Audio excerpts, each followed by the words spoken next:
Are you a tourist or are you a traveler? So I'm hitting this crucial point in my program now where I'm getting close to where running isn't an abnormal thing and building distance is becoming less of an abnormal thing. However, this is the point where the resistance reaches some of its loudest points. Like the point where your body really starts to try to say, no. Say, let's do something else. Let's not do something this hard.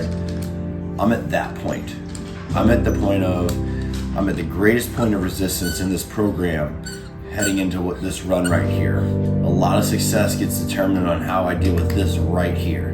Doesn't mean resistance is gone after this, but it does mean that the better I deal with this, the more likely I am to find it easier to continue to build and build and build. And like I said before, this 30K is a starting point. It's not a finish line. The goal is to go much bigger. So like, while I don't believe in that the number 10 has anything significant, you gotta measure somehow. And just, this is going to be an amount of time. We're gonna be upwards of an hour 45 to 2 hours where I will have to fight some of the biggest pieces of resistance that I've dealt with in this whole process. So that's what this run is. This run is deciding, yes. Deciding I'm gonna get after it. It's deciding that it's time to be this person and not just be a tourist.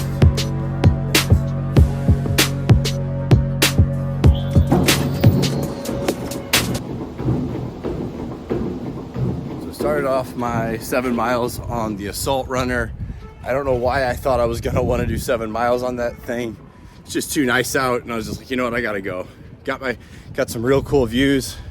You know, on this street right here, it is like usually a very busy street. So running it without like any noise or traffic was kind of wild. Really cool little bit of an experience, you know, to get to have again on the street that's usually really busy. But so here we are, another week of training. Ended up missing a run.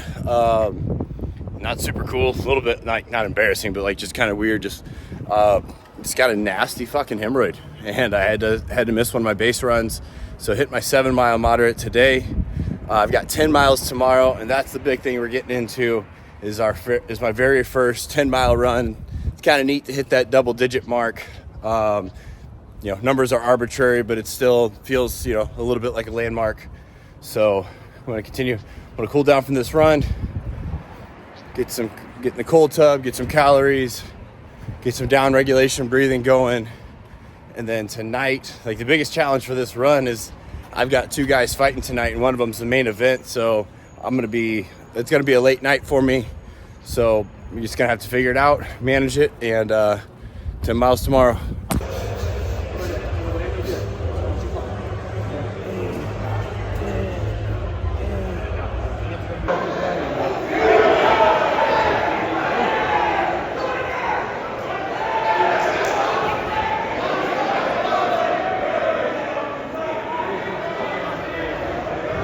Getting early run, but not like early.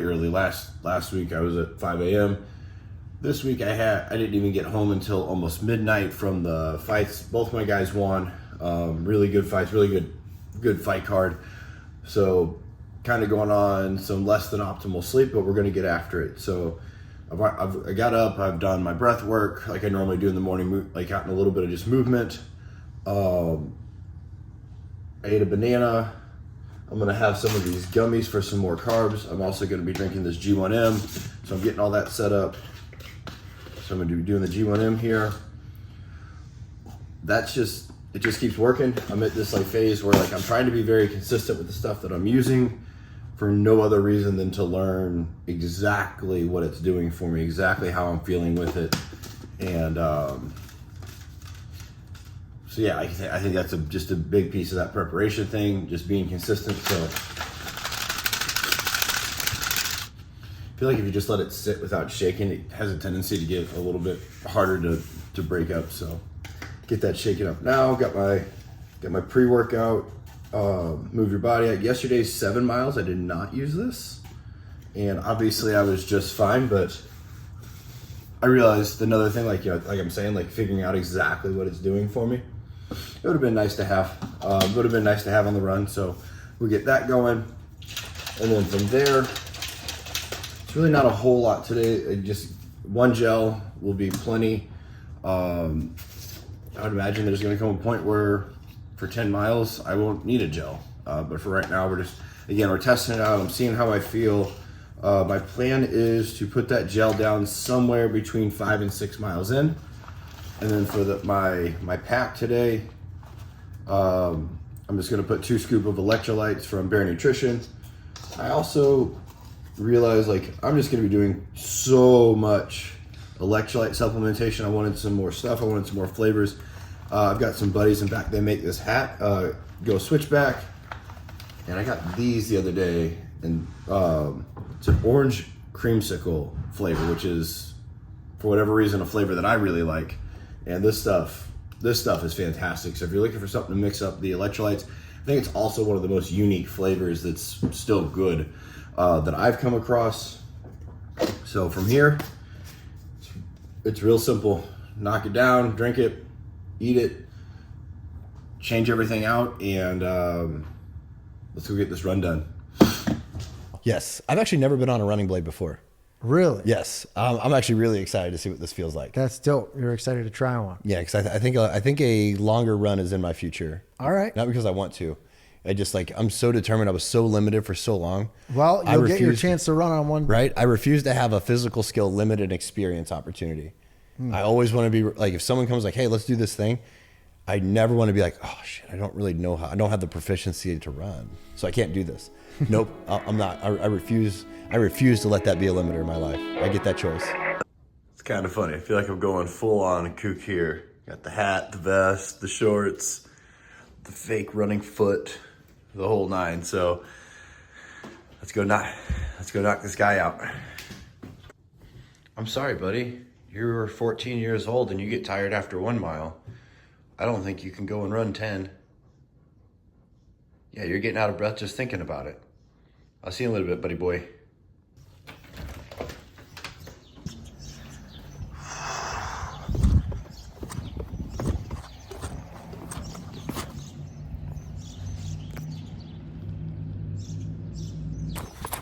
Mile 0, let's go. Mile 1, mile 2. This is probably the best I've ever felt coming out for a run like this. I don't know what's going on. I fuck with it. Really want to run through that. Another reason why it's so important to build into this sort of mileage and work is, like I said, I'm feeling really good, but I know that from 2.5 to 3.5 to 4 has been my most uncomfortable point on pretty well every run. So I know it's coming. I can get lulled into a false sense of security. This is just gonna be the easiest 10 miles anyone's ever run. Or I can understand that the resistance is coming. Ouch. The resistance is coming. And that's what that preparation does. Allows me to be ready for it. Allows me to be ready to work through it, knowing what's on the other end. And that has to be exciting. If you're gonna do this shit well, that has to be exciting. And fuck, am I jazzed. All right, about 3 1/3 in. I'm 1/3 of the way done. Quite simply, I need to do what I've done 2 more times. And that is how I trick myself into not giving a shit about how much longer I have. I have to do 2 more reps of what I've already proven I can do. Goofy, yeah. Works for me, 1000%. Has since I was in the military. I'm not gonna stop. Halfway, 5 in, 5 to go. Just gotta do it again. Never seen this part before, didn't know it existed. I'm like exploring these little things and oh shit, I'm gonna turn this camera around. This is beautiful. Up the stairs, up the stairs, up the stairs. Over this cool ass bridge. Some neato train tracks. Man, this feels like such a reward for just sticking it out and doing the shit, man. Honestly, feels like a little bit of more of a formality, but Gel time.